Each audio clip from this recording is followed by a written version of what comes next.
was ill. I don't. Well, I emailed. I didn't. Last week we had an exam, and I have to say that you guys just crushed it. Like overall, as a class, you just crushed that exam. I'm so proud of you. You did great. You really did great. The average was very high. I don't really have much to offer except my time. Do you have any questions or concerns about the exam plan? Yes. I was ill during that exam. Is there any way I can do a retake? What do you mean, like? Is there any way I could take? Like you took it, but then you'd rather take it again? No, I did not take it. I was ill. You didn't take it at all? No. Well, that's a different situation. Because I've had people be like, well, I didn't like my score, can I do it again? And I'm like, no, you can't. But if you miss the exam and you have a school-sanctioned excuse, it's no harm, no foul. Just send me an email about that. Can do. The subject line, the name of the course. And I'll be happy to schedule a makeup exam for you. Thank you. I appreciate that. Of course. Do you guys have any questions about the test from last week? Comments or concerns about it? Thank you. Oh, yeah. Of course. Did it seem... How was it? I mean, how was the test for you guys overall? Right. It's on what you promised. What? Yeah, I mean... It's very nice. What day was that test? It's like, it warms my heart to hear you guys say that because I really do try to let the quizzes and tests reflect the nature of our conversation in class. And even though I'm being recorded and I'm being amplified, I don't mind saying I don't know why this is so hard. I don't understand what the disconnect is, why this phenomenon occurs where, you talk about something in class, you read about it, and then when it comes up on the exam, it seems to be from some other class. I don't know. And I'm not naming any names or anything. I'm just saying from your feedback, seems to be more common than it should be. It's confusing. All right. Anybody need more time with attendance? Everybody checked in? Okay.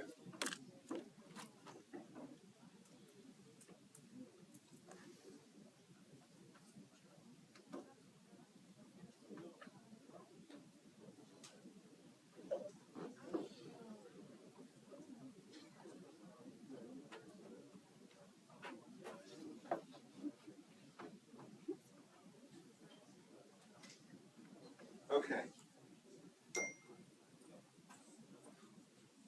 As I alluded to earlier in my banter with Dr. Tim Gooding, who was the gentleman in here earlier, today we're going to be talking about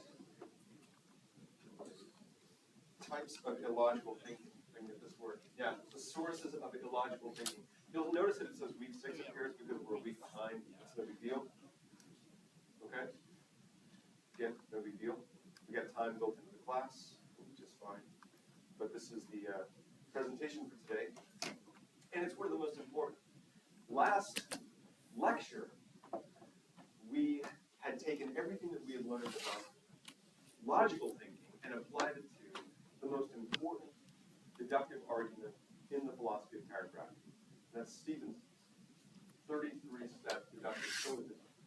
And we looked at Dr. David Koch's revision of that syllogism. So I analyzed 2 forms of the same argument, and we got to see the way that Dr. Koch approached the analysis of that argument and revised it, bringing it into a more contemporary format. If not format, then at least to bring it into the fullness of knowledge that we've gained since 1927. Okay. Very valuable stuff, and important for us in terms of understanding chiropractic. The question that we're approaching this week is, what happens when things go wrong? How could we get this wrong? How can we reason illogically? As we go through some of the logical fallacies in the back half of this lecture, some of this I think is going to be very familiar to you. What I mean is, as you navigate the world, particularly the online world, social media, you have regularly encountered illogical arguments, logical fallacies.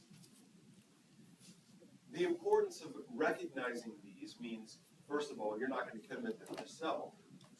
It's important. Right? Secondly, you'll know bad arguments when you see them, and you'll be able to do something about them.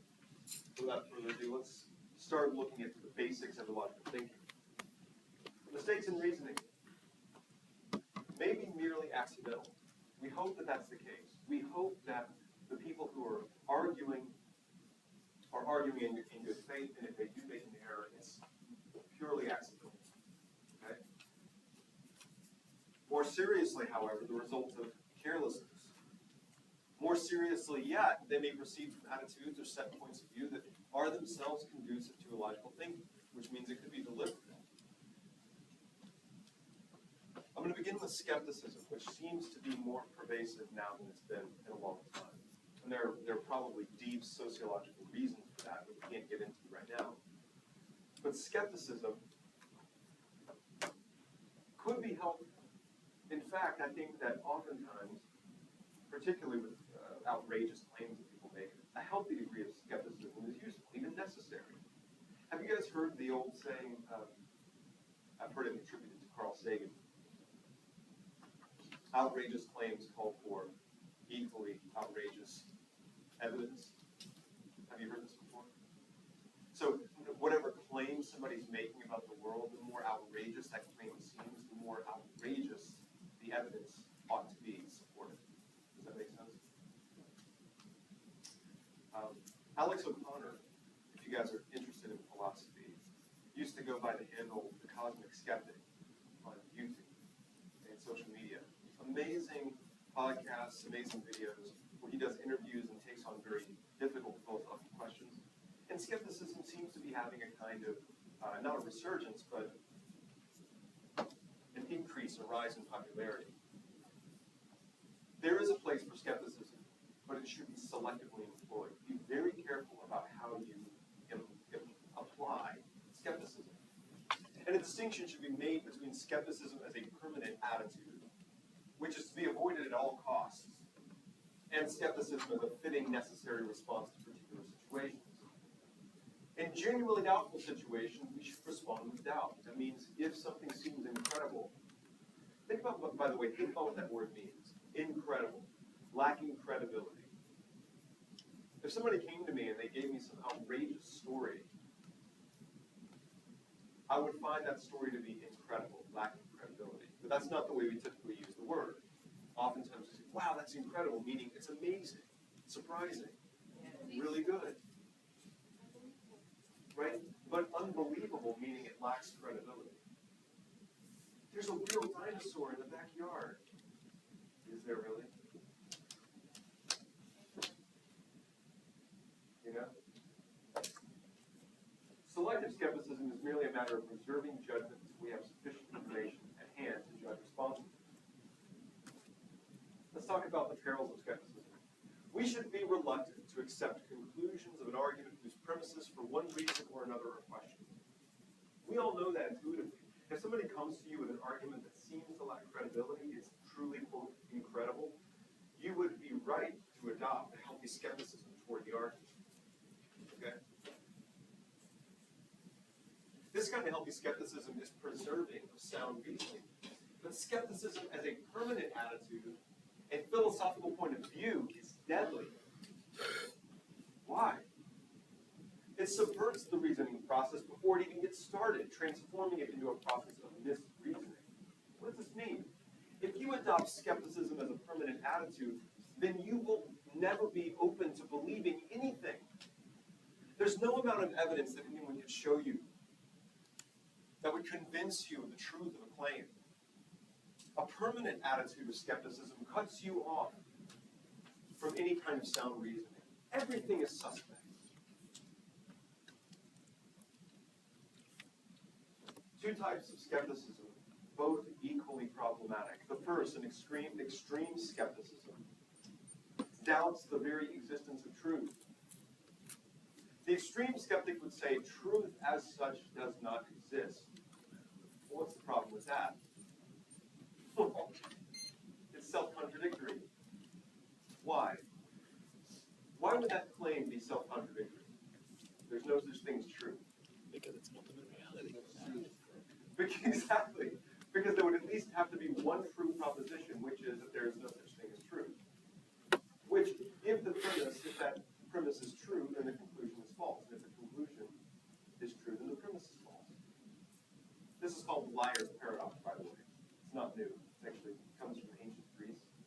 The liar's paradox is written usually as this statement is false. Well, if the statement is false, then it's true. But if it's true, then it's false. So extreme skepticism can't even get off the ground logically. There has to be at least one true statement. And if there's one true statement, then the very idea that there is no truth falls apart. So extreme skepticism cannot be the case. The moderate skeptic, on the other hand, is prepared to concede that truth may exist, but they maintain that if it does, then the human mind is incapable of attaining it. Well, here's the problem with that. Because it sounds more reasonable, doesn't it? A moderate skeptic would say, well, even if the truth exists, we can't know it. And if that sounds a little bit more acceptable to you, trust me, it's not. Because, point of fact, an unattainable truth is no different than no truth at all. Does that make sense?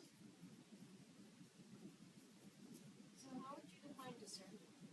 Well, discernment would be, and the question is, how would I define discernment?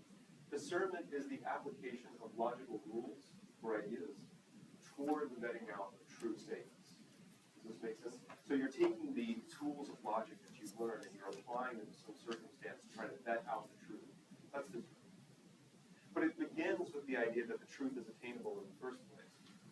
If you're a skeptic, then you have no belief that the truth is even attainable. So there's no reason to apply logic in the first place. Let's talk about agnosticism. Agnosticism is typically applied to religious theological debates, and it's the idea that, contrary to atheism, that God may exist, but we don't have any way of knowing what God is, or if God exists. Right? The atheist would say God absolutely does not exist. The agnostic would say that maybe God exists, but we can't know it. Right? But we can apply the word agnosticism beyond theology. You can be an agnostic about anything. Okay? So somebody were to make a claim to me like, there are dinosaurs in your backyard, Dr. Dornell. Well, I'm extremely agnostic about that claim. Right? Do I know that to be a fact? No, but I'm extremely doubtful. Does that make sense? So you can be agnostic about anything. The agnostic, unlike the skeptic, neither denies the existence of truth nor its attainability. He simply claims ignorance as to the truth of a certain matter. I claim ignorance. I don't know about the truth of a certain matter. If someone were to say to me, yeah, you've got dinosaurs in your backyard, I don't know. I'm ignorant of that. Is it possible? Maybe there are fossil remains of dinosaurs very deep in the ground behind my house. I don't know. Right? I claim a kind of agnosticism about that. Evasive agnosticism is a different matter. That's when somebody weaponizes agnosticism as a way of getting out of doing the hard work of research, of learning. Okay? The attitude that attempts to pass off invincible ignorance as if it were invincible. That means you could know the truth if you just did some digging, literally or figuratively, in my case. Think about the example I've used up till now. You have dinosaurs in your backyard. Oh, I don't know. I can't possibly know. Well, yeah, you can. You can literally go out there with a shovel and find out. But you won't. I present a claim to somebody. And they say, oh, well, you can't possibly know that. Yes, you can. No one can ever know if the body actually heals through the nervous system's work of the body, or the claims of chiropractic are actually true, or there's a universal intelligence giving the matter all of its properties and action. You can't possibly know any of that. Is that the case? Or is this just an example of somebody applying evasive agnosticism because they don't want to do the work? It's one thing to say, I don't know, after long and assiduous research into a subject. It's quite another thing to say, I don't know, when you haven't even bothered to look into the matter. The person who succumbs to evasive agnosticism uses ignorance as an excuse rather than as a reason.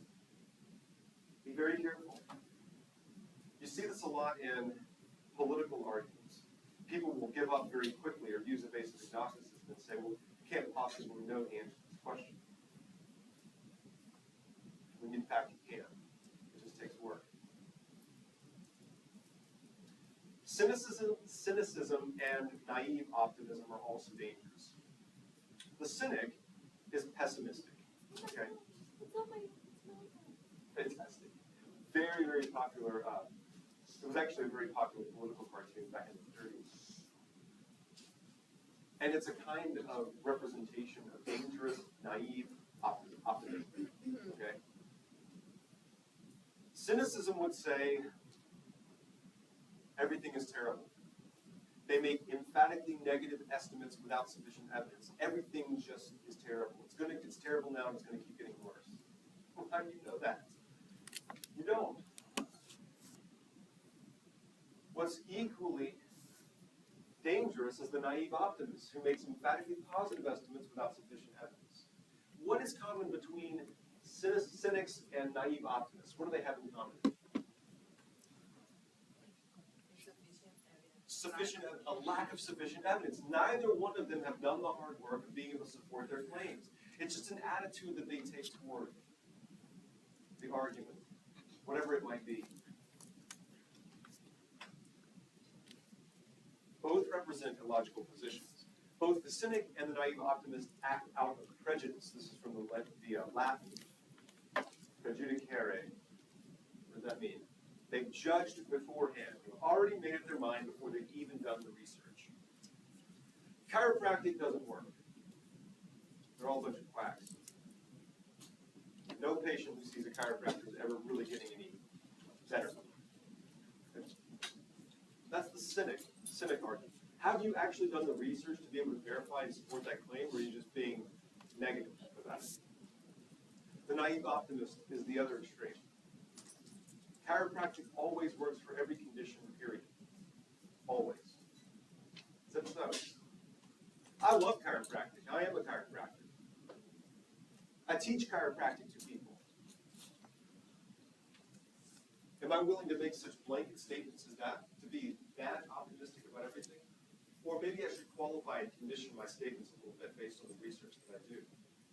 Both extremes are dangerous because both of them lack evidential support. It would be just as illogical for me to say chiropractic never works as it would be to say that chiropractic always works. The truth is somewhere in between, and it has to be supported by evidence or by logic. Okay? Now, if I were to qualify that statement just a little bit in the spirit of argumentation, I might say the only thing that brings about healing in the body is the body's own ability to organize itself, mediated by the nervous system. Does that mean that healing is always successful? No. Does that make sense? Okay. What about narrow-mindedness? Now, you guys basically know what this is before you read the slide.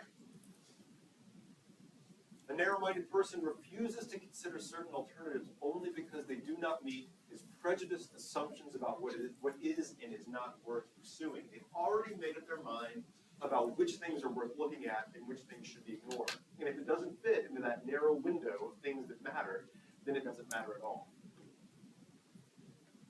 It's the classic example of narrow-mindedness. We encounter this all the time in the world. Sometimes things that matter fall outside the scope of what concerns certain individuals, or what their pre-established judgments focus on. Yes?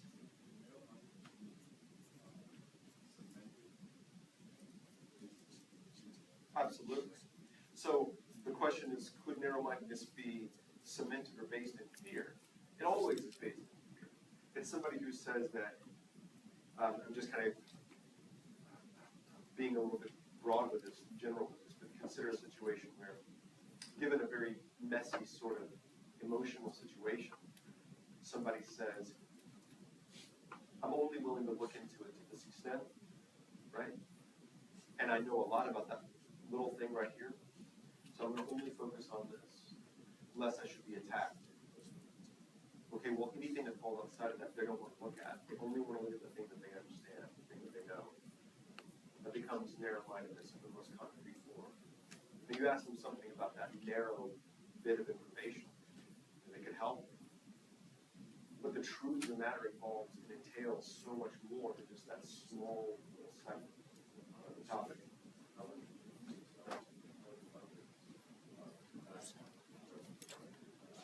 So the question is, how do you help other people? Well, and yourself, because we all, as we study these logical fallacies, I hope that you see something familiar in yourself, because we are all prone to these logical errors.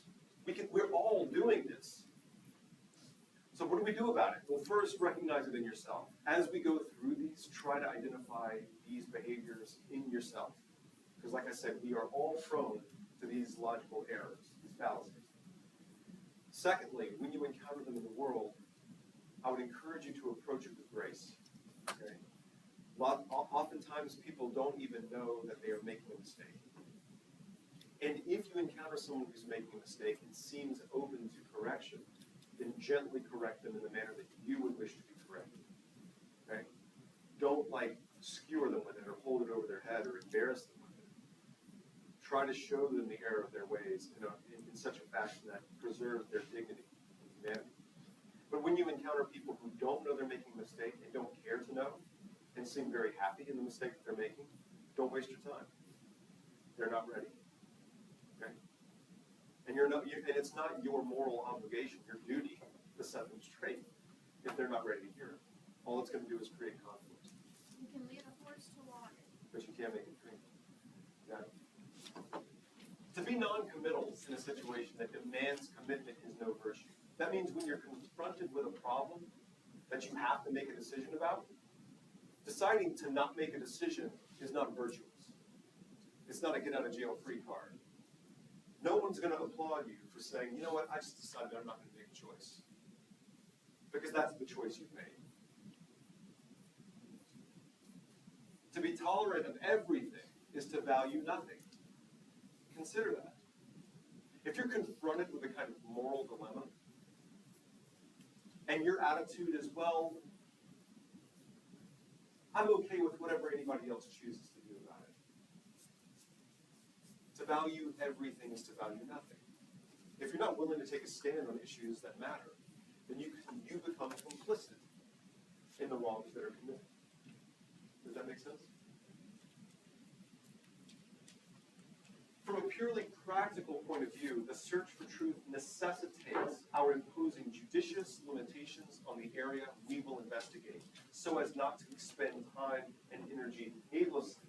That means when you are approaching a particular topic, whether it be whether chiropractic works or not, you have to set certain boundaries around the nature of the topic. Does this make sense? You have to focus yourself on the issue at hand. Is that the same thing as narrow-mindedness? No. All you're doing is saying, I'm going to apply a little bit of discernment, we were talking about earlier, to identifying the things that matter, that are relevant to this conversation. So that I'm not studying everything in the world needlessly in an effort to solve or answer one particular question.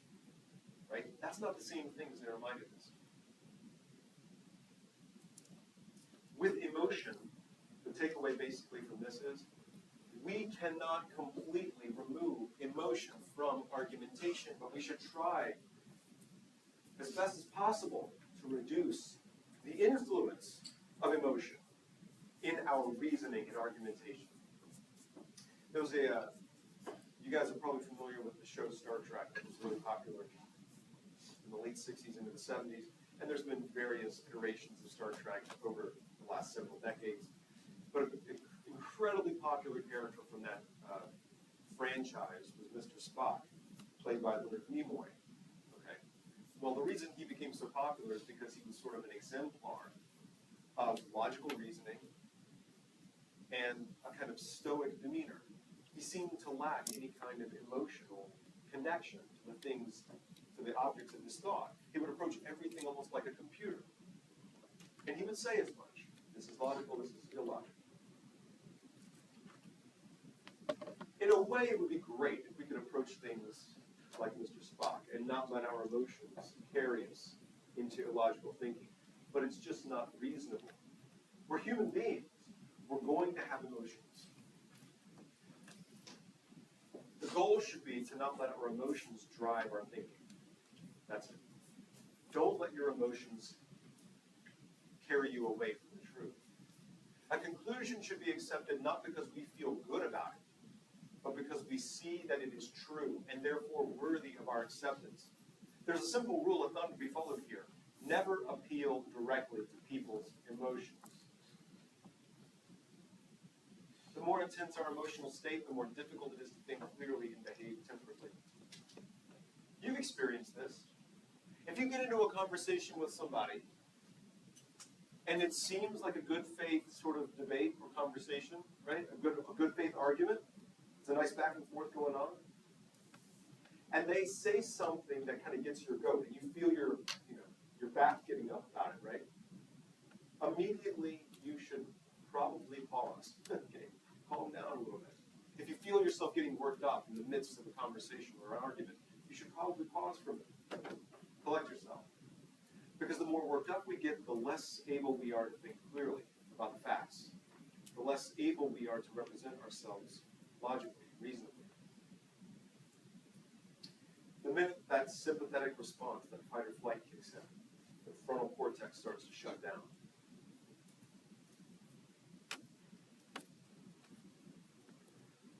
In the ideal debate, the primary purpose of the debaters is not to triumph over each other, but rather by their combined efforts to ferret out the truth as it pertains to the issues being debated. I love this quote by Karl Popper, an incredible logician in the 20th century. He says, "The aim of argument should not be victory, but progress." The aim of argument should not be victory, but progress. It seems over the last, 8 to 10 years, there's been a phrase that I've seen becoming more popular in social media about winning. Everything seems to be about winning. So much winning. As it pertains to logical debate or discourse, I don't care about winning.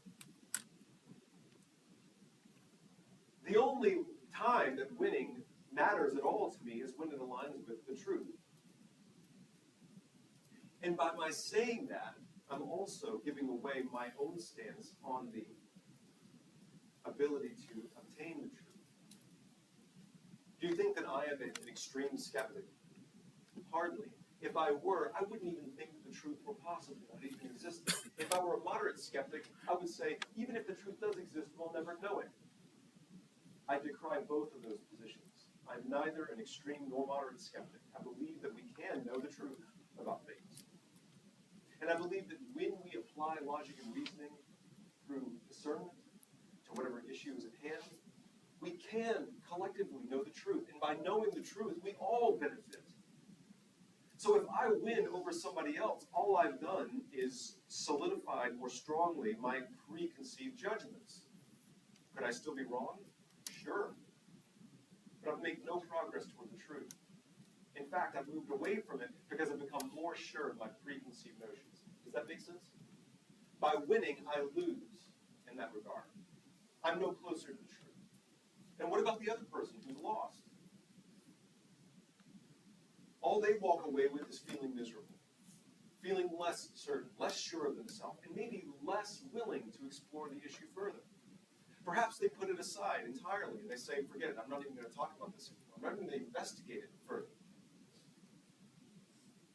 So in winning, not only have I failed to learn more and come closer to the truth, but I've actually cut someone else off from investigating the topic further. And now we both lose. So much winning. Well, what does winning really look like then? It's when both of us get into a rich and fruitful conversation where we're equally challenged in our view. Where I walk away from the conversation with a completely different way of thinking about the topic that challenges my preconceptions and encourages me to investigate it further. So now I'm going back to the books. I'm going back to my sources.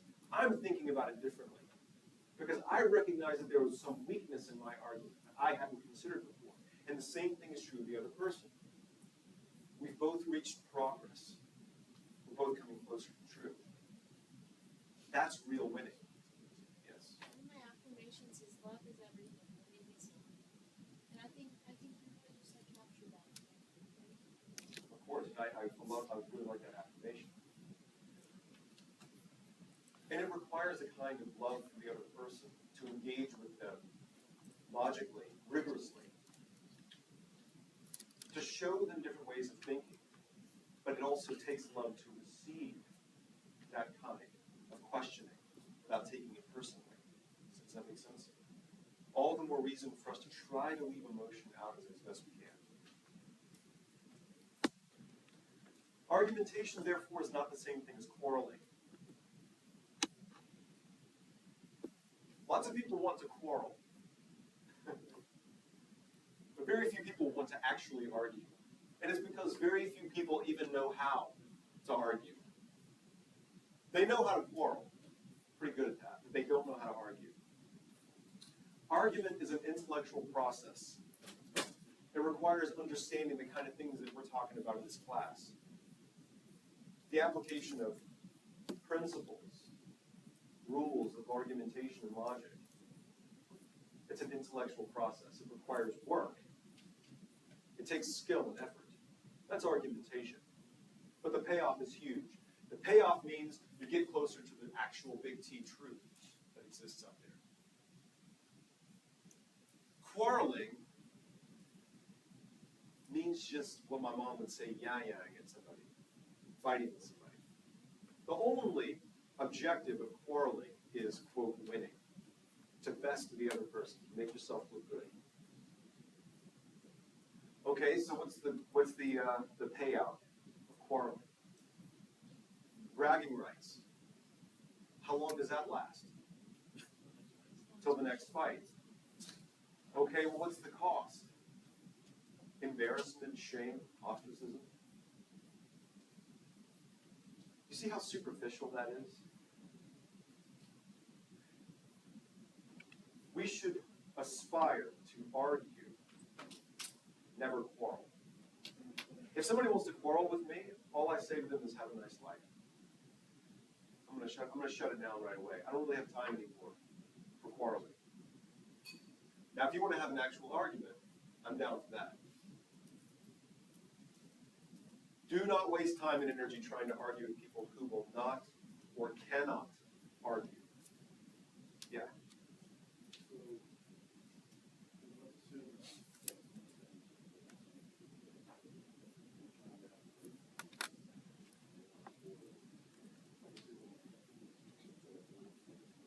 Okay, so like let's say you get into a conversation with someone and you're coming to the conversation intending to have an argument. And it becomes pretty clear right away that they're just going to quarrel. Then almost immediately I'm going to say something like, I see what you are after here and I'm not interested. Okay, have a nice life, have a nice day. And that usually gets people upset. Because they're all like ready to quarrel with you. And I'm like, no, whatever you think, whatever you feel, that's your decision. I respect that. I'm just not willing to have this conversation.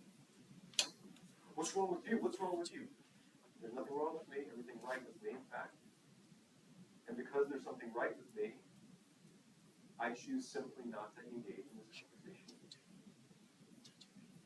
And I will walk away while they're still talking.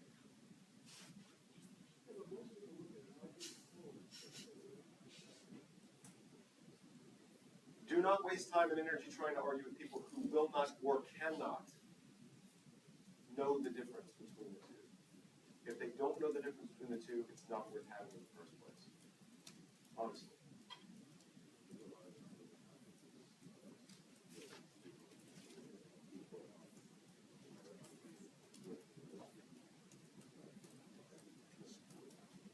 Oh yeah, and we're going to talk about examples of that too in just a minute. Yeah, for sure. We're going to talk about examples of that too. Excellent questions. How are we doing so far? You guys okay? Is this making sense? How many times have you guys been in a quarrel with somebody? Recently? How many times have you actually been in an argument?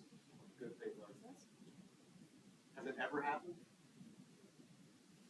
It's pretty rare, right? Let's talk about sincerity. Sincerity is a necessary condition for sound reasoning, but it's not sufficient. What do I mean? If you do not regard a position that you publicly advocate and are willing to defend in an argument as true, you are abusing reason, which means you've got have to actually believe in the thing that you're arguing for. Otherwise, it's a misuse of reason. If you don't even believe your own argument, what are you doing? Okay, so let me give you one exception. Then you're a lawyer. Okay? You're a lawyer. I said, then you're a lawyer. Then you're a lawyer. Let me get, no, really. That's where I'm kind of going with this. So recently, when I get myself in trouble, I always do this. So recently, I was asked, I got an email from the university.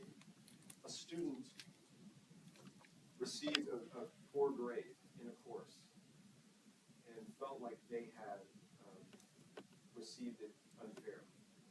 And they asked for a grade appeal, which is your right. You can always appeal a grade. You feel like you've been mistreated or misrepresented in the course. Now, there are criteria that you would have to meet, let's say, that your argument would have to meet to be considered legitimate in the grade appeal process. Does that make sense? Let me clarify a little bit. If you fail to show up to class and you took the exam when everyone else took it, and you failed the exam because you didn't study, and then you want to argue after the fact that you received an unfair failing grade, you don't really have a good case. Does that make sense? You didn't do the work, right? But alternatively, let's say that you came to class every time, and you really put forth a good effort, and you feel like, for no fault of your own, you received a failing grade. Maybe by some prejudicial action on the part of the instructor, they failed you for no good reason. Well, now you might have a case. So you present that as a grade appeal. When you do that here at Life University, you have to choose a faculty representative. And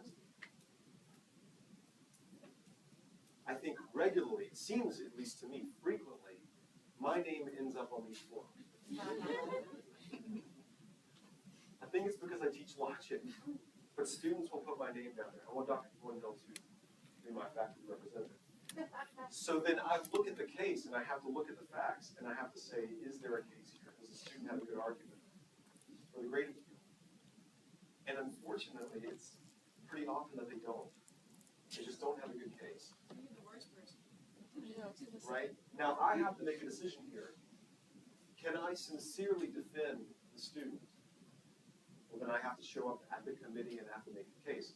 What I end up doing is I have to make the argument as strongly as I can in favor of the student, knowing the weaknesses of the argument already.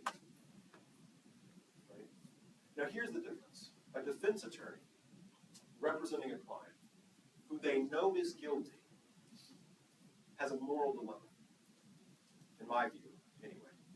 And that dilemma is, if they argue successfully, they, quote, win on behalf of their client, but they do so immorally, because they misrepresented the truth, right? So whatever short-term gain that they might receive by winning the case, they have to pay for, morally speaking. That, to me, is too great a cost. But a defense attorney might also look at a case and say, well, my client is innocent, and I have good reason to believe they're innocent. So then they argue persuasively on behalf of their client. But it all comes down to your interpretation of facts as the representative. And you have to square that with your own sense of morality, which is exactly what we're going to be talking about next quarter in Philosophy 3, Ethics and Moral Theory. Okay? And the only way that we're going to find out what is morally correct is by applying logic to issues of ethics, which is why this class comes before that one. Okay? You have to believe in what you're arguing. If you don't, there's no way to apply sound reasoning. My sincerity cannot transform falsehood into truth. Let me pause on that for a second, because it's worth investigating a little bit. There was a phrase that became popular, I'd say, about 10, 15 years ago, when people were saying, well, this is my truth. And I want to be very careful here in how I frame this, because it gets at the heart of sincerity. Many people would say, this is what they're trying to communicate is, I believe in this idea very strongly. My experience tells me that this is true. Well, nobody can argue with someone's feelings about a matter. We are all entitled to our opinions and our feelings, but we are not entitled to our own facts. Does that make sense? There is simply something that is the case, objectively, apart from us. You can feel however you want to feel about it, but your feelings don't change the facts. Does that make sense? We're entitled to our own opinions, but not entitled to our own facts. You must be sincere, but you must also be right. Thomas Paine, who wrote a book called Common Sense, was very popular. Common sense is not so common, as they say. Logic, though more than common sense, is born out of it. Logic is born out of common sense. Common sense is that homey, everyday type of reasoning which is born out of an alert awareness of and respect for the obvious. Sometimes the obvious is not so obvious. Sometimes people can be oblivious. You know what that term means? Ignorant of the surroundings. Like they say, unaware, like they say in Alabama, if it was a snake, it would have bit you. How many times have I heard that? How many times have I walked into a room looking for something, looked for like a half an hour, and realized it's staring me in the face? Failure to acknowledge the obvious.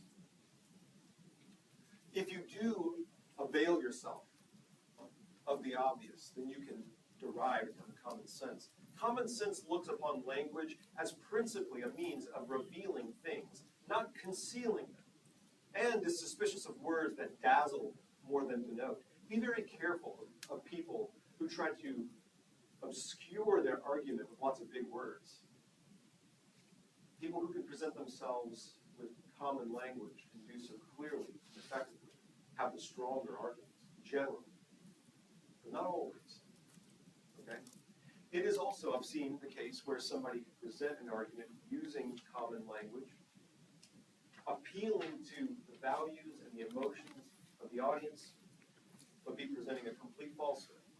It feels good. It feels good, so it must be true. No, not at all. It can feel really good. Think back to sincerity. It can feel really good to us and still be a lie. In fact, most lies are that way for a reason. It appeals to our emotions. Conversely, somebody could be presenting the truth, but be so obscured by verbose language as to be completely opaque. There's no way to see the truth in it. Be careful of the words you use and your manner of presentation. You guys, as chiropractors, are going to be going out into your community, presenting chiropractic to the world,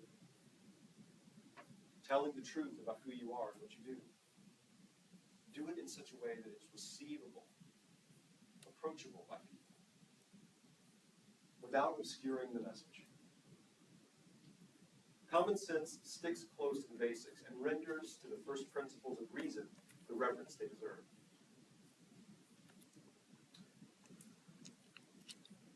At this point, through the rest of this presentation, we're going to look at some of the most common forms of logical fallacies. And this is one of the classic topics of any good logic and epistemology course. If you were to take an intro course to logic in college or someplace like this, you would definitely talk about these logical fallacies. Did anybody take logic in college? High school? Anybody? Fantastic. So some of these you will have seen before, I'm sure. There are two types of fallacies, formal and informal. Okay? Formal fallacies deal with the structure of an argument, literally how the argument is put together. It's kind of like algebra. We're going to talk about a couple of these, although I don't want to get too deep into formal fallacies because, again, it looks more like mathematics than it does philosophy. Informal fallacies, however, are the more common sense, everyday type of errors that people make, and they usually make them without even realizing that they're making them. That's what I want to focus on. That's what's going to help you the most when you get out of school. start communicating with the rest of the world. Okay? Why should we study these? Well, because we don't want to commit those same errors ourselves, and we need to be able to recognize them when other people try to deploy them against us. Right? It brings to great relief. That means it shows in clear contrast the correct way of reasoning, sharpening our sense, and thus enabling us to be more surely guided. It protects us against being victimized by bad reasoning whenever we find ourselves on the receiving end. I mentioned this a little while ago, that there is a certain danger in being persuasive. You guys have probably all encountered individuals in the world who are very charismatic, very persuasive. They have an incredible gift for gab. They got the ribs, yeah, for sure. I'm highly suspicious of people like this. In fact, the more charismatic someone is, the more immediately I distance myself. Consciously. Not physically, but I separate myself cognitively. Does this make sense? I adopt a healthy skepticism and I try to analyze the actual nature of the argument. What is the person really saying? Right? It's easy to get swept up in the emotion. Guys, I worked for the church for 6 years. You know how many sermons I've heard in my life? I was a worship leader. I was that guy with the guitar who gets up and plays worship music. And I was employed by several different churches at the same time. There was one period of my life where I was playing in a different place every night of the week for over a year. It was really kind of crazy. I was playing in churches from like Monday through Friday, from Monday through Thursday. And then Friday, Saturday, I was playing in bars and coffee houses. It was kind of wild. So I've heard lots of sermons, both in and outside of church. Charisma is not the same thing as the truth. Okay? Persuasiveness is not the same thing as the truth. It's particularly important to note that fallacious reasoning can often be very persuasive, and sometimes more than sound reasoning.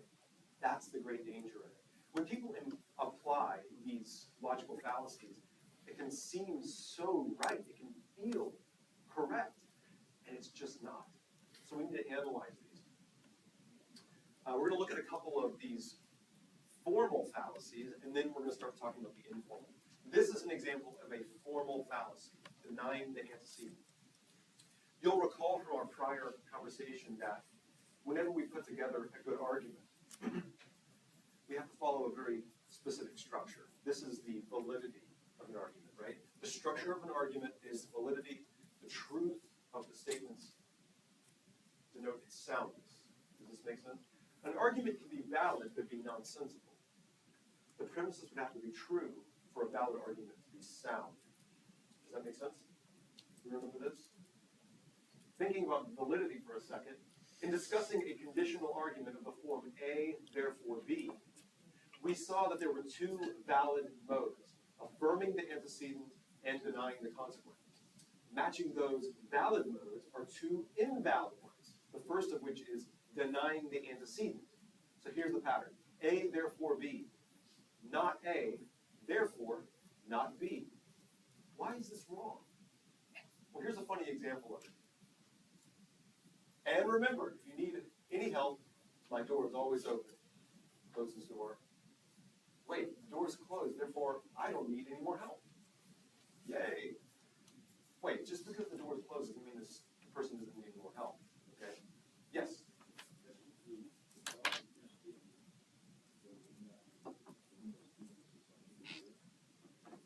No. Because it suggests that the student's need for help is contingent upon whether the door is open or not, which is completely false. What?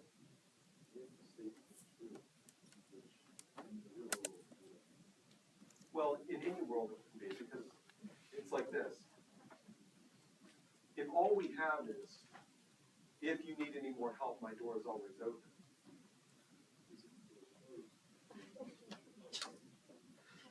But the problem with it is, the reason I say it's not true in any world is because it implies a relationship that doesn't actually exist. It assumes a relationship that's not really there. The door has not the whole problem. So,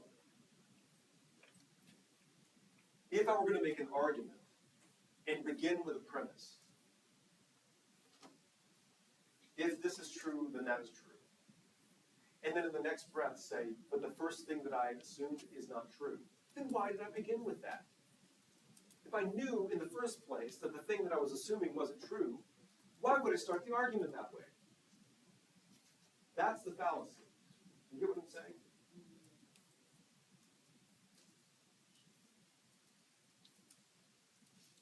If I had $1 million, I would not be standing here right now. I don't have $1 million, so I'm standing here right now. Why would you start the argument that way if you don't have $1 million? By the way, that's not even true. If I had $1 million, I would still be standing right here with you guys right now. That is the case. I promise you that. I promise you that. So, denying the antecedent makes no sense because you're starting with a false premise. You get what I'm saying? Why would you begin with a false premise, knowing that it's false? Well, the other one is affirming the consequent. If A, then B. B, therefore A. What? If I tell the truth about everything, I will offend people. Therefore, if I offend people, I must be telling the truth. No. B being true doesn't retroactively make A true. Does that make sense? That's ridiculous. B should be contingent upon the truth of A, not A upon the truth of B. That's it. Right? So be careful in how you put arguments together. Do not deny the antecedent. That's beginning with a falsehood. Do not affirm the consequent, because then it makes A dependent upon B, which gets the whole order backwards. Okay? These are formal fallacies. This is how you put an argument together. Okay, let's do this. Let's take a break. We'll take about 10 minutes, 12 minutes. We'll get started about 5 after, and then we'll look at some informal fallacies. I'll see you then.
Last or twice yesterday. Certain concussion.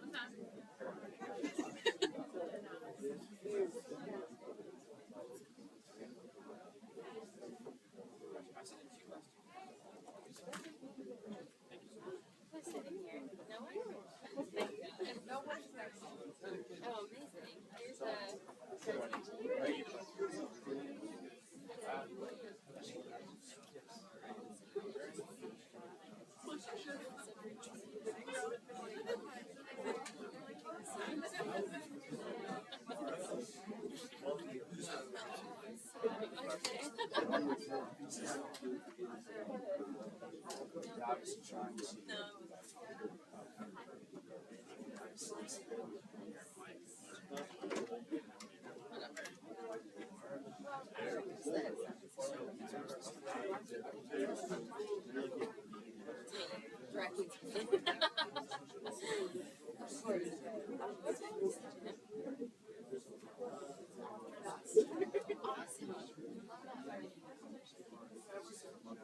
Well, I have close to 5. I know.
So with that,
attach myself to my supervisor.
talk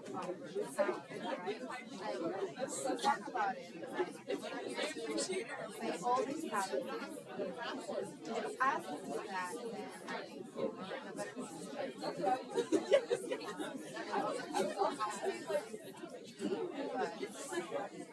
No, there's like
but then you can actually say like form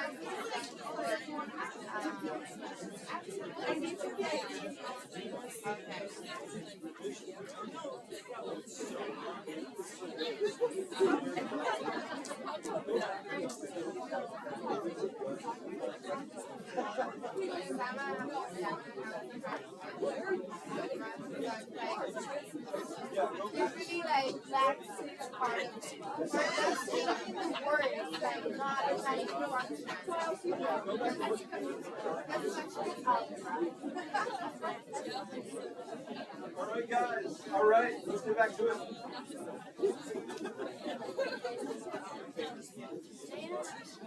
We're looking at informal fallacies. Informal fallacies. These errors are not the result of structural problems with the argument. It's not like you put things in the wrong order, like we saw with denying the antecedent and affirming the consequent. The issue here is a little bit more messy.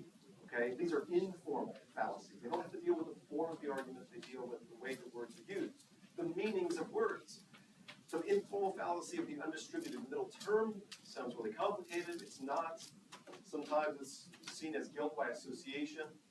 In our discussion of the syllogistic argument, this was Stevenson's 33 principles, we saw that the middle term, the term appearing in the premises but not in the conclusion, must be a universal term, distributed at least once in order for it to have the proper scope to make the connection between the major term, major premise, and the minor term, the minor premises.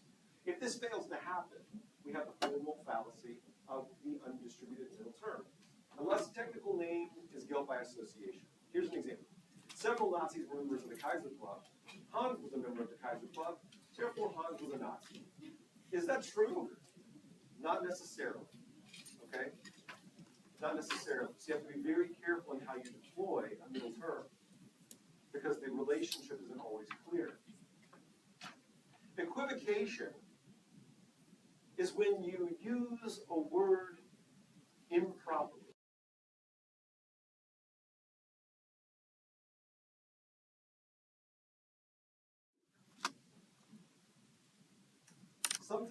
I make this mistake, like if it's 11:30 at night and I have to get up at 5 in the morning and I'm tired, I might make the mistake that this father is making here. It's time for you to go to bed. Why? Because it's your bedtime. That's begging the question, why? Because for it to be your bedtime already implies, if that's the conclusion, well, it already implies that it's time for you to go to bed. That was the very thing I'm trying to prove. I can't use the conclusion in the premise to prove the conclusion. That's arguing in a circle. Okay? Here. Oh, it's definitely the right answer.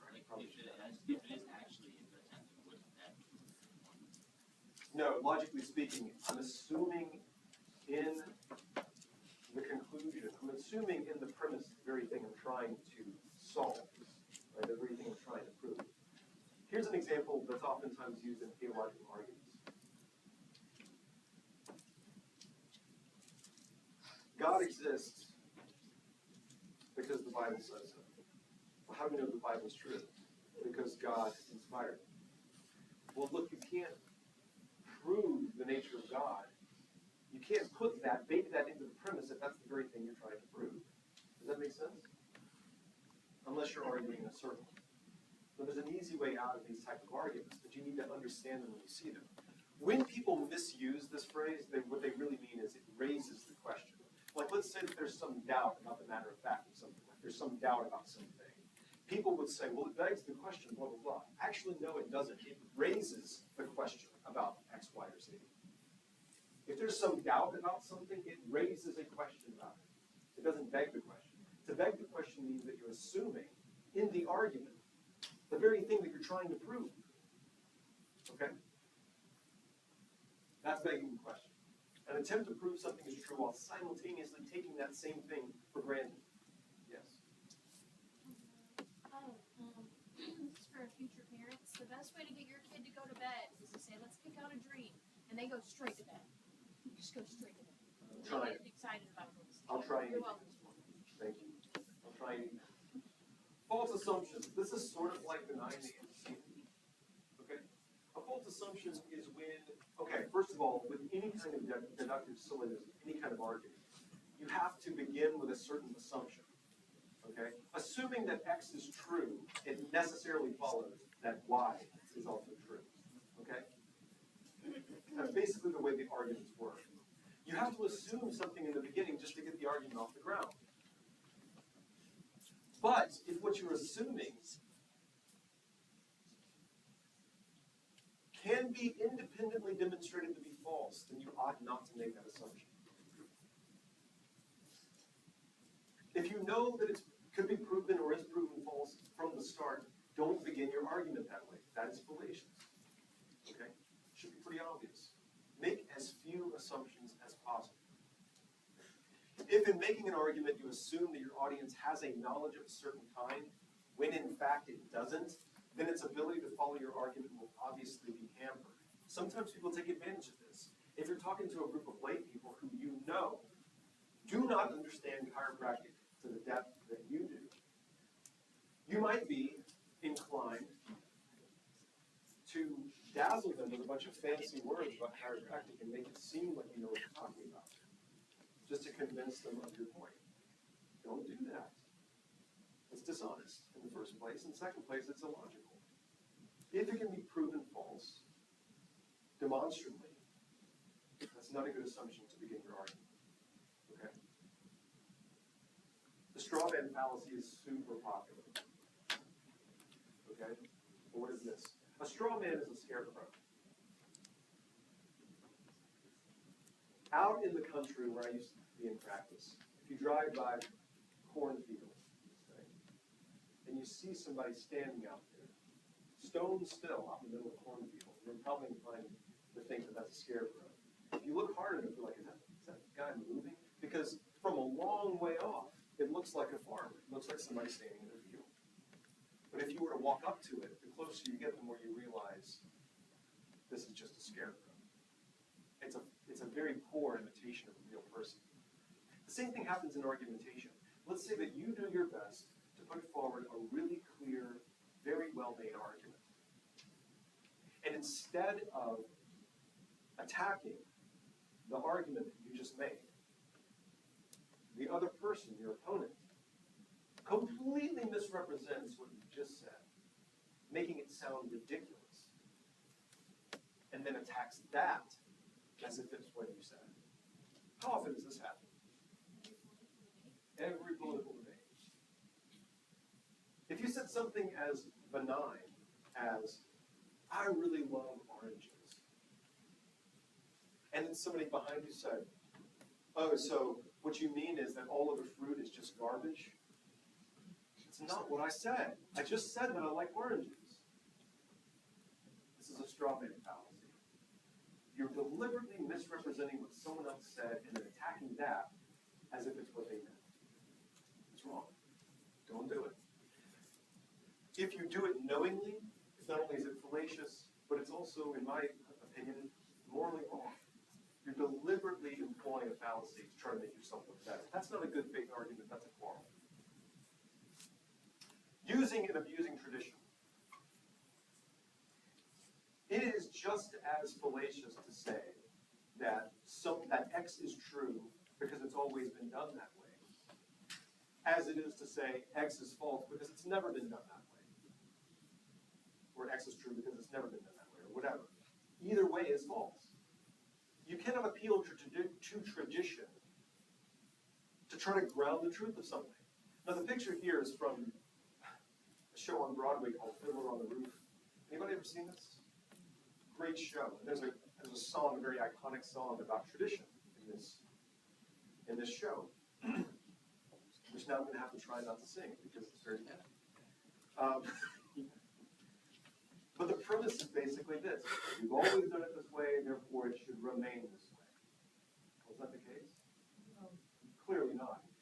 I'm going to say this out of the most humble respect and appreciation for my father-in-law, who I went into practice with after graduation. He graduated Palmer College in 1971, practiced in Clay County, Alabama shortly thereafter that, and remained consistently in practice until I joined him in 2010.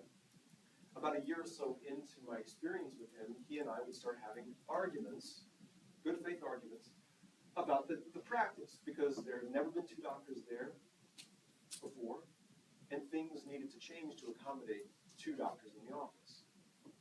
Well, his arguments would oftentimes be appeals to tradition. He would say, well, this is the way we've always done it. Well, what's the rejoinder? Just because it's always been done that way doesn't mean that it's going to continue to work. Can someone make the same mistake for decades? Yeah, sometimes traditions are just mistakes that are carried over. Okay? Break the cycle. Break the cycle. But the opposite is also true. To say that something is true because it's never been done before is also fallacious. Okay? Sometimes traditions are valuable. They work. Two wrongs don't make a right. When we get into the ethics and moral theory, they introduce you to a concept called lex talionis, which is not a magical spell in Harry Potter. It actually is Latin for an eye for an eye. Okay? And it's one of those deeply held moral ideas that people have clung to for thousands of years because it seems to be just on its face. If somebody kills, they should be killed. If someone is robbed, if someone robs someone else, they should have something to eat. Lex talionis. The two wrongs don't necessarily make it right. And the same thing is true for argumentation. We intuitively see the illogic of the statement that two wrongs make a right. That seems obviously false. What two wrongs make, in fact, is two wrongs. The fallacy in question puts it in the simplest terms, could be expressed as follows. It is all right to do blank because blank has already been done. It's another way of kind of appealing to tradition. The reasoning behind the argument rests on the assumption that precedent alone justifies future action. Quote, they did it first, therefore it's all right for us to pay them back in kind. But if it was wrong for them, it does not suddenly become right when we become the perpetrators. That's as true in logic as it is in justice. Okay? Here's the democratic fallacy. Is something true just because everybody does it? No. And this is a very difficult one for us, especially in the current political and cultural climate. Humans are social creatures. We all want to belong to something, to some group. I think, and I believe that evolutionary biologists, anthropologists, sociologists, psychologists have borne this out. We are social creatures. In ancient Greece and ancient Rome, if you were convicted of a serious offense, punishable by death, you were often given the choice. You could either be killed or you could be ostracized. And ostracism means you're simply sent out of the city. You weren't allowed back, which was equivalent to death. You cannot survive up there on your own. And everybody knew it. We're social creatures. So when you feel that you're a part of the group, it brings with it a sense of security. It's a good feeling. But when you notice that the entire group is buying into something that's false, objectively false, it's very hard to stand up to the truth. But this is the democratic fallacy. That a majority of the population in a given society holds a particular opinion on a given matter is interesting sociological information, but it has no necessary bearing on the truth or falsity of the matter in question. Majorities can be wrong. That's the democratic fallacy. And it takes a unique kind of courage to stand up against the majority. And it also takes a keen intellect to make the argument against the majority. Here's the ad hominem fallacy. Oh, yes. Yeah.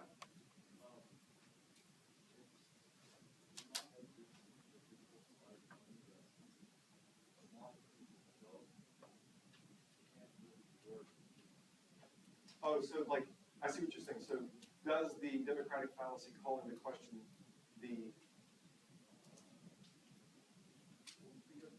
utility, let's say, of democracy, or the validity of democracy?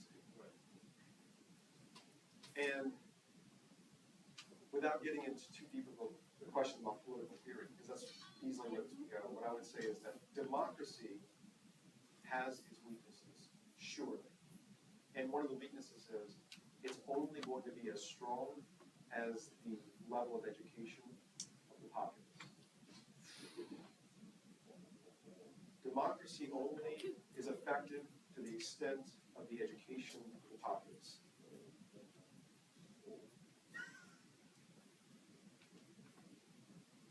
That's all I'm going to say about that right now. The ad hominem fallacy. Let's say that I get up, I'm in a debate with someone, and I'm thinking that I'm having a good faith argument, and I put forward a very well-reasoned argument, and it seems to me an absolutely knockdown argument. Do you get what I'm saying? To me, I have them in check, maybe checkmate. And in desperation, the other person says, well, yeah, you would say that because you're an idiot.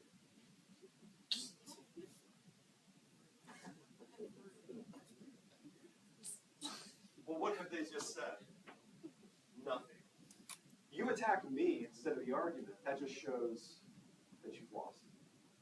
If all that's left for you is to attack my character rather than to attack the argument, then you have nothing left. That's the ad hominem fallacy. But is there a difference between the ad hominem fallacy and like putting into context why someone might be arguing a certain thing? Does that make sense? Yeah, there is a difference. So we see this in law as well. So let's say that you have a person who, part of the legal defense, let's say, is to call into question the character of the individual. To call into question their truthfulness. Okay? That's one thing. To say that we have good reason to believe that the testimony of this individual is going to be false because they have a track record of providing false witness, a false testimony. Well, that has bearing on the credibility of their testimony based on examples of their character previously. Okay? But what we're doing is we're establishing a kind of framework for the nature of the argument. Should we believe the testimony of this individual? All right? That's one thing. But if we're talking about X and you're not going to argue with me at all about X, instead you're going to just call me names, then we're at the ad hominem fallacy. Okay? Ad hominem means to the man, to the person.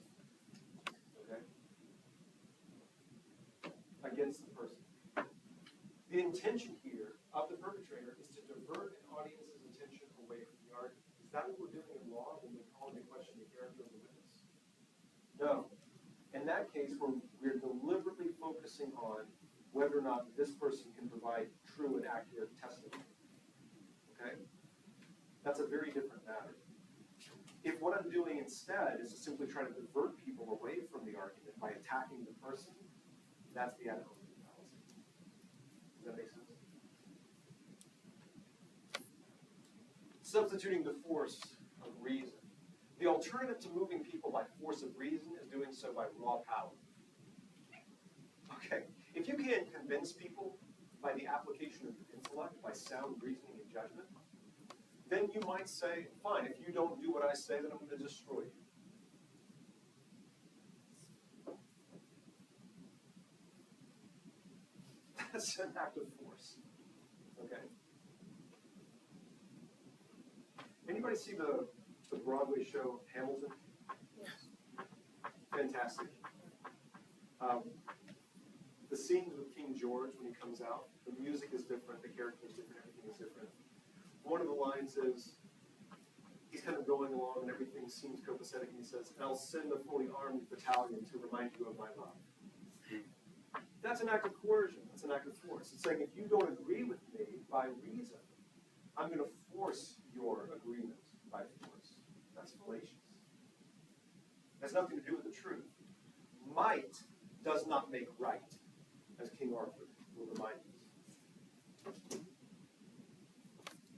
There are uses and abuses of expertise, just like there's abuse of force, there's an abuse by expertise. An expert is an authority on a specific field, just like you guys will be authority on chiropractic and on healthcare, which is really important. It's perfectly legitimate in an argument to appeal to the views of experts if they are relevant to the point one is attempting to establish. But certain precautions must be taken in following this practice. Okay? What kind of precautions are we talking about? If I were to say, speaking about the health of the nervous system as it pertains to adaptability of the body, that a recent research study was conducted by certain chiropractors showing a direct connection between the nervous system and the immune system that allowed for greater adaptability and health, there's nothing at all wrong with my line of reasoning, right? I'm appealing to a study that happened to be done by some chiropractors. But if I say, well, because my chiropractor said it, it's true, now I'm arguing fallaciously. Just because they're a chiropractor doesn't make it true. Does that make sense? It's like when people say, I'm going to quote so-and-so, and the quote is supposed to sort of justify the argument. Well, look, just because somebody else said it doesn't make it true. I don't care who they are. Right? That's an abuse of expertise. Sometimes we err in trying to quantify quality. Speaking of quotes, one of my favorite quotes by Einstein is, not everything that counts can be counted, and not everything that can be counted counts. Now, I'm just using that to frame the nature of this description. I'm not saying because Einstein said it's true. I'm just setting this up as a way of thinking about things. But there's a difference, obviously, between quality and quantity. One might suppose that one should feel hotter today because the numbers representing the heat read higher today than they did yesterday. But that would be true only if quality could be perfectly translated into quantity. That such is not the case is shown by the fact that my experiences are at odds with the readings on the thermometer. In the strictest sense, no quality can be quantified. Since, if quality could be perfectly translated into quantity, there would be no basis for the distinction between the two in the first place. Consider love and beauty, kindness, justice, freedom, peace. How does one measure them? What is their mass and velocity? How much do they cost in dollars and cents? To attempt to quantify something that doesn't lend itself to quantification is to distort it. This is one of the issues that I tend to take with Stevenson. What does Stevenson say about innate intelligence? Innate force must be 100%. Innate intelligence is 100%. Can you measure innate intelligence in percentages? I don't think so. I think that he's being metaphorical about this. Show me what tool that we would use to measure innate percentages. Right? Be careful in how you apply quantification in terms of quality. Another example is the genetic fallacy. Knowing a source to be generally bad, you assume that everything coming from that source must necessarily be bad. This doesn't follow. Okay, let's assume that somebody of very immoral character, somebody of ill repute, somebody with a bad reputation, right? Let's take somebody who has a very bad reputation. Whoever that might be, just get it in your head, okay? And let's say that this person gets up in front of the world and makes a statement. Now, you might be inclined to disbelieve them based on their moral character, okay? But it doesn't necessarily mean what they say is false. That's tough. But it cuts both ways. Let's say that somebody of exemplary moral character, who you admire and look up to, gets up in front of the world and says something. Does their moral character guarantee the truth of what they're saying? No. Be very careful about not committing the genetic fallacy. You cannot judge the truthfulness of what someone says by where it came from. Okay? You have to take it at face value. Stopping short an analysis is another example. Analysis is only productive if it is completed by synthesis. It's not enough to take things apart. You have to put them back together again. And we're going to see an example of this with reductionism as well. The purpose of analysis is not simply to know the individual parts that make up a thing, but to know how they relate to one another. To know how, taken together, they constitute the whole. So let's say that you have a complex situation and you've broken it down to all of its various parts, right? And you're making a judgment about the thing based on its parts and how you analyze it. Great. That's some really detailed analysis. Good for you. Now, how does that pertain to the whole thing when you put it back together? Because unless you can tell that story, then you don't really understand it. Okay? This is the problem that we run into with reductionism, which we looked at last quarter when we had the conversation about physics and metaphysics. You can take things apart, reduce them to individual pieces, but that doesn't guarantee an understanding of the whole. Scientific reductionism says something like this. If we were to understand the human body down to the level of its atoms, then by understanding atomic theory, we could understand all of human physiology. Is that true? Seems a pretty big leap, don't you think? I am very skeptical of that claim myself. Here's why. We understand that when you start combining atoms into molecules, and molecules into organelles, and organelles into cells, and cells into tissues, and tissues into organs, and systems, and bodies, along the way in that complexity, you start to see emergent properties that you could not have predicted beforehand. You could not have predicted, for instance, from an atom of gold, its ductility, its malleability, its shine, its market value, the way that it's moved culture and societies, its aesthetic properties. You couldn't have derived any of that just by looking at a single atom of gold. Does that make sense? Knowing about the pieces does not guarantee you a full understanding of the whole. We tend to misclassify things. You've heard people say sometimes that we need to make an apples-to-apples comparison. Well, how do you know that you're really comparing apples to apples? You have to be very careful about your classification. If you're comparing two doctors, get really clear about the nature of your argument. What about the similarities between these two doctors bears upon the nature of your argument? Because if you don't have that right, then it's not an apples-to-apples comparison. Does this make sense? And by misclassifying things, you might be able to put forward a very persuasive argument, but be completely wrong. Are you comparing two chiropractors? Are you comparing two chiropractors that do the same technique? Is that what matters with respect to this argument? These are the kinds of questions that you have to consider. Does that make sense? Make sure that the classification that you're using is relevant to the nature of the conversation. We misclassify things because we fail to properly identify them in the first place. And we do that because we're not paying attention. The red herring fallacy is one of my favorites. I see this a lot when I'm talking to my kids. And it's similar to a different fallacy that we're not going to get into that's called the non sequitur. Okay? But the red herring fallacy is like this. You're in an argument with somebody, things are going well, you're going back and forth, and then suddenly the other person starts to take the argument in this sideways direction. Now we're all talking about some topic that really has nothing to do with the original topic. That's the red herring. Anybody ever been on a snipe hunt? The red herring fallacy is a snipe hunt. You're out looking for something that doesn't exist, that has nothing to do with the nature of the conversation.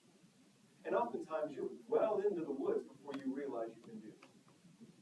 The only thing to do at that point is to call it like it is and get back to the nature of the issue. All right?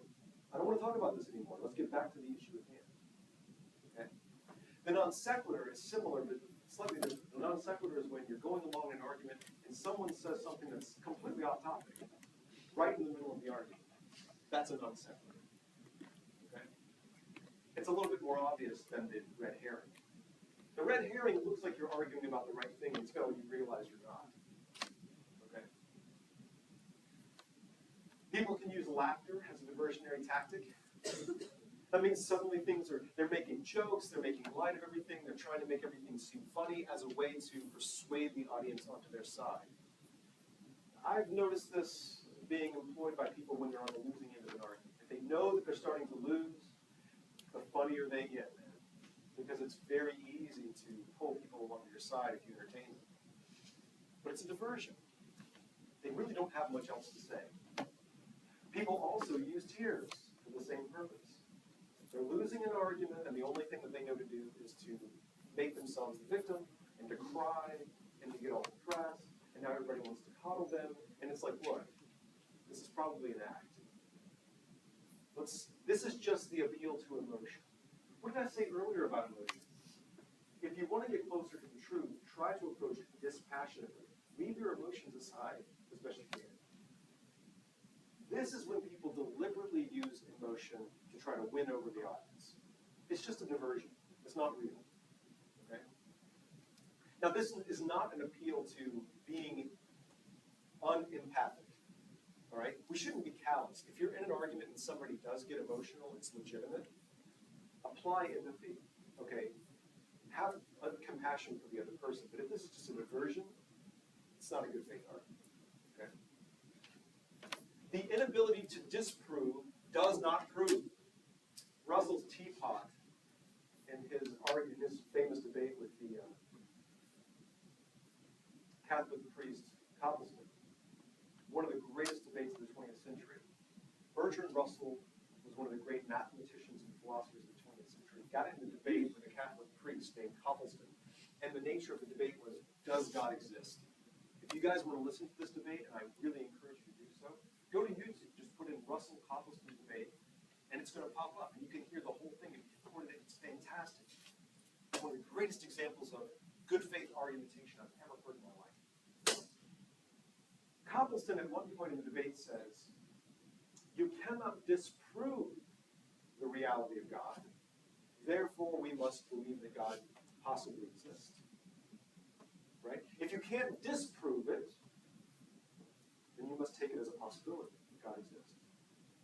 Russell replies famously, I cannot prove that there is not a teapot in orbit somewhere between the Earth and Mars. But if I'm the one making the claim, then I'm the one who bears the burden of responsibility to prove that it's there. Does that make sense? You could search the whole world over trying to disprove the claim of somebody else, but that's not your job. If they're the one making the claim, then the burden of responsibility is on them to prove that it's true. Does that make sense?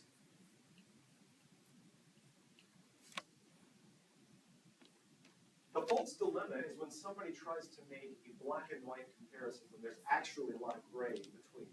You've heard people do this. My parents used to do this all the time, my dad in particular. Son, it's either this or it's this. And the truth is, no, actually, there's like 50 different possibilities between this and that. Right? But when you present it as if it can only be option A or B, when in fact there's a lot of other possibilities in between, that is a false dilemma. That's a false dilemma. And it's, again, just a tactic that people try to employ to make the argument seem simpler than it is.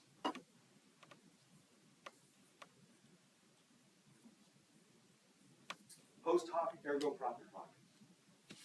After that, therefore, on account of that.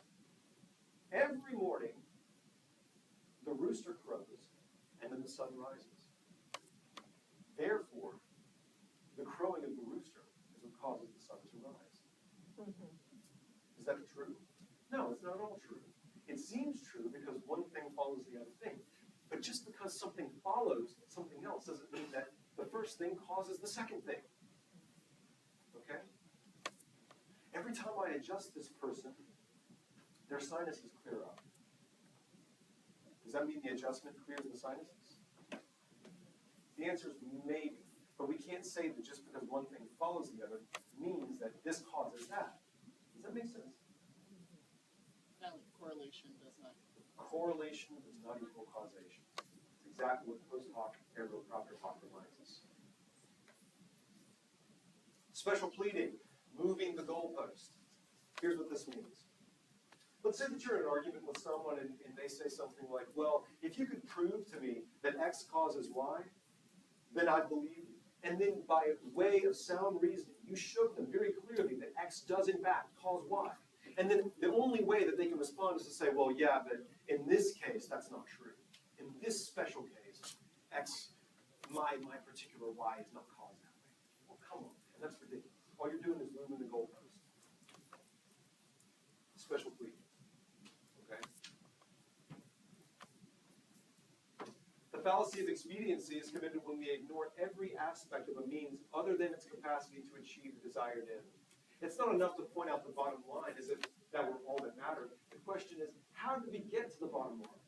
We commit this fallacy when we show ourselves willing to adopt any tactic, however irrational, for the sole purpose of bringing about our desired end. This is when people just say, I'm going to win this argument by any means necessary. Whatever I have to do, it doesn't matter if it's true or not. That's expediency. It's very difficult sometimes to point this out, but it oftentimes brings with a kind of desperation. When you see people grasping at straws in an argument, this is the fallacy of expediency. Come on, man. There's no clear connection between these ideas. You're just grasping at straws. That's expediency.